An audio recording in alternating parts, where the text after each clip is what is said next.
好多朋友去到醫院睇症都有個問題，就係收到個診症通知之後啦，即使俾咗個地址你，但係你都唔知去邊度噶。尤其大家而家要申請呢個公營醫療費用減免，要去呢個醫務社會服務部，即使揾到個地址，但要搞清楚邊一座打邊座，去邊一層都夠晒頭痕啦。最慘嘅係有啲公立醫院比較大間，如果你去睇病，譬如叫咗 Uber 或者 call 咗輪椅的士，佢哋有幾個上落客點，揀錯真係行差懵噶。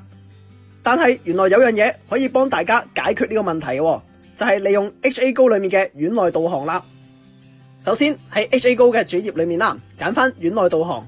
入到去啦，揀翻你要睇病或者要去嗰間醫院，譬如我揀伊利沙伯醫院，院內導航呢個按鈕，入到去你就見到一個 3D 嘅導航地圖啦。咁上面呢個搜尋位置啦，就俾你搜尋翻你想去嘅地方，譬如日間中心嘅物理治療部，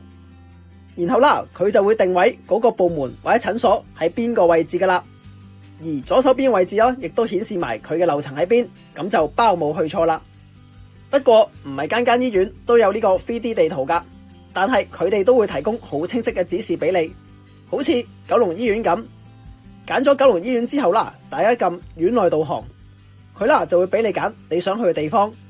首先揀咗去邊座大樓，然之後再揀去邊個部門，